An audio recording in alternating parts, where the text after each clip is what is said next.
কাউকে দ্বিতীয়বার সুযোগ দেওয়ার অর্থ হলো তুমি একই বই দ্বিতীয়বার পড়তেছ।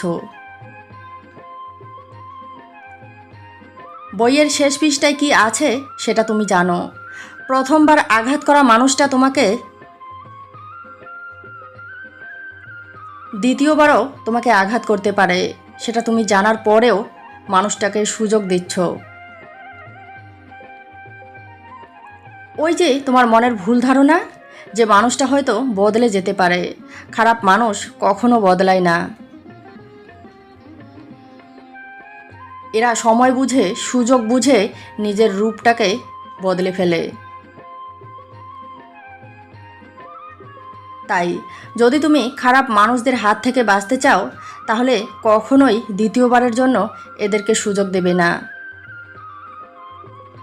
এই দুইটি কাজ করলে মানুষ সস্তা হয়ে যায়। নাম্বার 1, নিজের থেকে মানুষকে বেশি আপন ভাবলে। নিজের চাইতে মানুষকে বেশি গুরুত্ব দিলে। নাম্বার 2, অবহেলা করছে জেনেও অপমানিত স্থানে বারবার ফিরে গেলে। অতি চালাক মানুষগুলো নিজের ভুল দেখতে পায় না, অন্যের গুণ দেখতে পায় না। অন্যের দোষ দেখতে ভুল করে না, মানুষকে ছোট করতে ছাড়ে না। মানুষ যে এদের চালাকি বুঝতে পারে সেটাই বুঝতে পারে না।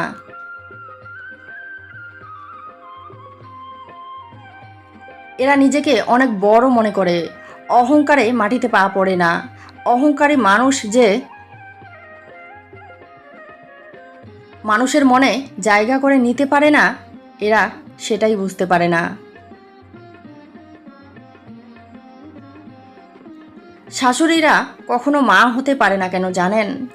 মা যে ভুলটা শুধরে নিতে শেখায়, শাশুড়ি সেটা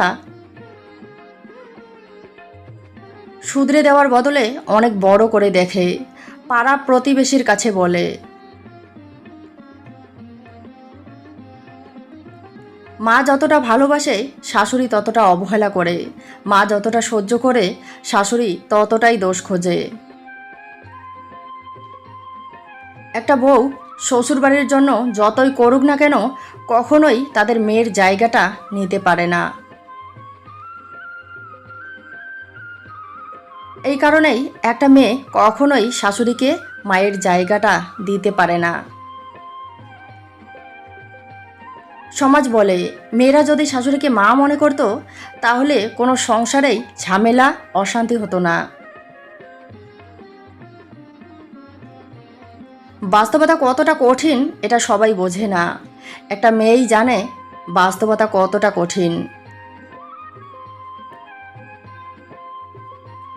কথায় কথায় কিছু শাশুড়ি বলে তাদের মেয়ে তাদেরকে নিয়ে যতটা ভাবে, ছেলের বউ তাদেরকে নিয়ে ততটা ভাবে না। প্রশ্ন হলো, শ্বশুর শাশুড়ি নিজের মেয়েকে নিয়ে যতটা ভাবে, ছেলের বউকে নিয়ে কি ততটা ভাবে? নিজের মেয়ে খেয়েছে নাকি খায়নি সেই খবর দূর থেকে রাখে। আর ঘরের বউ ঘরে থেকে সারাদিন কাজ করছে, খেয়েছে নাকি খায়নি তার খবর রাখার সময় পায় না।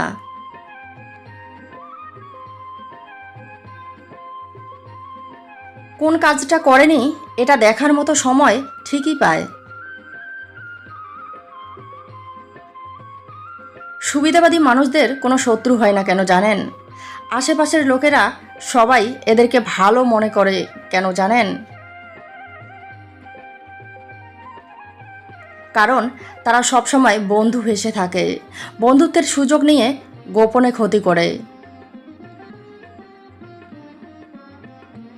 তারা প্রকাশ্যে শত্রুতা করে না, তারা শত্রুতা করে গোপনে। আর এদের চালাকি সবাই বুঝতে পারে না। সরল মানুষগুলো এদেরকে আপন মনে করে, সহজ সরল মানুষগুলোই এদের কাছে ঠকে। যে মানুষগুলো দেখবেন অন্যের নামে আপনার কাছে সমালোচনা করছে, এই মানুষগুলোর থেকে দূরে থাকবেন। কারণ এরা আপনাকে যারা অপছন্দ করে তাদের কাছে গিয়ে আপনার নামে বদনাম করবে। আপনি যদি তাদের সম্বন্ধে কিছু বলেন, সেটা তাদের কাছে গিয়ে বলে দেবে, আপনাদের মাঝে অশান্তির সৃষ্টি করবে।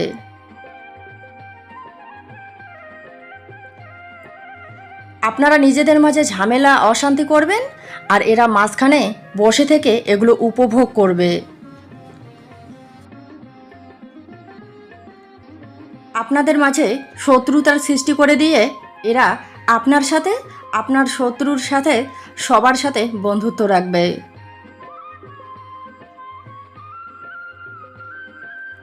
এই সুবিধাবাদী লোকেদের কাজই হলো লোকেদের মাঝে ঝামেলার সৃষ্টি করা। এদের থেকে দূরে থাকবেন।